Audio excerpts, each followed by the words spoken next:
Welcome to Prabhu maths educational update நம்ம சேனலில் கண்டினியூஸாக ஃபாலோ பண்ணி உங்களுக்கு தேவையான நிறைய அப்டேட்டை ஆன் டைமில் கொடுத்துட்டு இருக்கோம். அந்த வரிசையில் பார்த்திங்கன்னா Tamil Nadu teacher eligibility test TN TET exam பார்த்திங்கன்னா இந்த வருஷம் நமக்கு ஆனுவல் பிளானரில் ரிலீஸ் பண்ணியிருக்கிறாங்க அப்படிங்கிறது தெரியும்.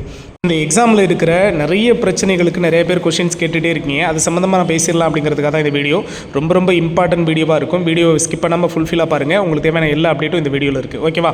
ஸோ ஃபஸ்ட் ஒன் பார்த்திங்க அப்படின்னா, இப்போ நமக்கு ஒரு குழப்படி ஒன்று போயிட்டு இருந்தது. இடைநிலை ஆசிரியர்களுக்கு இந்த ஆசிரியர் தகுதி தேர்வில் தேர்ச்சி அடைஞ்சிட்டிங்க, பேப்பர் 1 வந்து தேர்ச்சி அடைஞ்சிட்டிங்க. அதே மாதிரி DT8 முடிச்சிருக்கணும், கம்பல்சரியாக முடிச்சிருந்தால் மட்டும்தான் இடைநிலை ஆசிரியர்களுக்கான நம்ம தேர்வுக்கு உள்ளே போக முடியும் செகண்ட் கிரேட் டீச்சருக்கு. ஆனால் இப்போ லாஸ்ட் டெட்டில் பார்த்திங்கன்னா நமக்கு அஃபிஷியலாக பிஎட் முடித்தவங்க நீங்கள் கண்டிப்பாக வந்து பேப்பர் 1 எழுதலான்னு சொல்லியிருந்தாங்க. அதே மாதிரி பார்த்திங்கன்னா BE முடித்தவங்களும் பேப்பர் 1 எழுதலான்னு அனௌன்ஸ்மெண்ட் கொடுத்து நிறைய பேர் எழுதி பாஸும் பண்ணி வச்சிட்டிங்க. இப்போ எல்லாருமே கேட்குற கேள்வி, சார் இந்த வருஷமே இந்த குழப்படி இருக்குது அப்படிங்கிறப்போ வரப்போகிற இந்த வருஷத்துக்கான டெட்லையும் நமக்கு இது மாதிரி அனௌன்ஸ்மெண்ட் வருமா அப்படின்னா கண்டிப்பாக அப்படி வர்றதுக்கான பாசிபிலிட்டி ரொம்ப குறைவு. ஏன்னா கோர்ட்டோட டைரக்ஷன் இப்போ தெளிவு பண்ணிட்டாங்க. இடைநிலை ஆசிரியர்களுக்கான தகுதி செகண்ட் கிரேட் டீச்சருக்கான எலிஜிபிலிட்டி பார்த்தீங்க அப்படின்னா நீங்கள் கண்டிப்பாக டிப்ளமோ இன் டீச்சர் ட்ரைனிங் முடிச்சிருக்கணும். அதே மாதிரி ஆசிரியர் தகுதி தேர்வு தாள் 1 பாஸ் பண்ணியிருக்கணும்.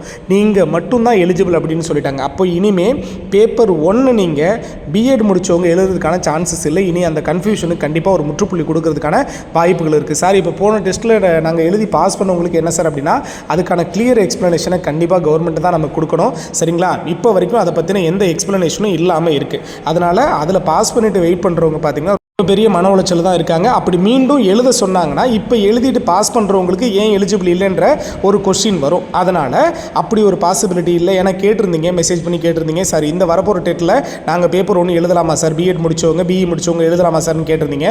இப்போ எழுதி முடித்து பாஸ் பண்ணிட்டு இருக்கவங்களுக்கே ஒரு கொஸ்டினரியாக இருக்கிறதுனால கண்டிப்பாக அப்படி எழுத சொன்னால் கூட நாம் அதை கிளாரிஃபை பண்ணிட்டு தான் நாம் அந்த அப்ளிகேஷனுக்கு போகணும். அது TRBயில் கான்டாக்ட் பண்ணிவிட்டு அதை கன்ஃபார்ம் பண்ணிக்கலாம். ஓகேவா? இனிமேல் அப்படி வர்றதுக்கான சான்சஸ் இல்லை.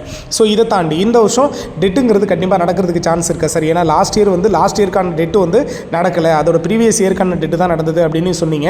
லாஸ்ட் இயர் பார்த்தீங்கன்னா நமக்கு டிசம்பரில் நோட்டிஃபிகேஷன் வந்திருக்கணும். ஆனால் டிசம்பரில் நோட்டிஃபிகேஷன் விடலை. ஸோ டெட் எக்ஸாம் பொறுத்த வரைக்கும் பார்த்தீங்கன்னா வருஷத்துக்கு 2 தடவை நடத்தணும் அப்படிங்கிறது ஜென்ரல் கவர்மெண்ட்டோட ஸ்கீம். ஆனால் நமக்கு ஒரு தடவை நடத்தி அதை கம்ப்ளீட் பண்ணுறதே பெரிய ஆச்சரியமாக இருக்குது. ஸோ இந்த தடவை நமக்கு அஃபிஷியலாக ஆனுவல் பிளானரில் சொல்லியிருக்கிறாங்க, ஏப்ரலில் நாங்கள் கண்டிப்பாக நோட்டிஃபிகேஷன் தருவோம், ஜூலையில் எக்ஸாமை கண்டக்ட் பண்ணுவோம் அப்படின்னு.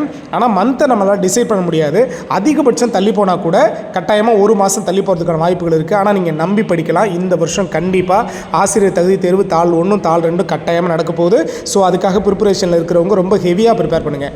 உங்களோட ஸ்கோர் 95+ எடுக்கிறதுக்கான வேலைகளை பாருங்கள். சரிங்களா? ஜென்ரல் கேட்டகரியை பொறுத்த வரைக்கும் 90, ஸோ அதர் கேட்டகரிக்கு 82 வரைக்கும் பாஸ் மார்க் இருக்குங்கிறது தெரியும். பட் அந்த பார்டரில் போய் நிற்க வேணாம். ஏன்னா லாஸ்ட் டெட்டில் பார்த்தீங்கன்னா ஏகப்பட்ட பேர் இதனால் மன உளைச்சலுக்கு ஆளானாங்க. இவ்வளோ சிரமப்பட்டு 1 மார்க்கில் ஃபெயில் ஆகிட்டோம் சார், 2 மார்க்கில் ஃபெயில் ஆகிட்டோம்னு போன டெட்டு முடிச்சுட்டு நம்ம போடுற வீடியோஸ்க்கெல்லாம் கமெண்ட் பண்ணிட்டு இருந்தீங்க. ஸோ இந்த எலிஜிபிலிட்டி மார்க் வந்து குறைக்கணும் கவர்மெண்ட் அப்படின்லாம் சொல்லிட்டு இருந்தீங்க.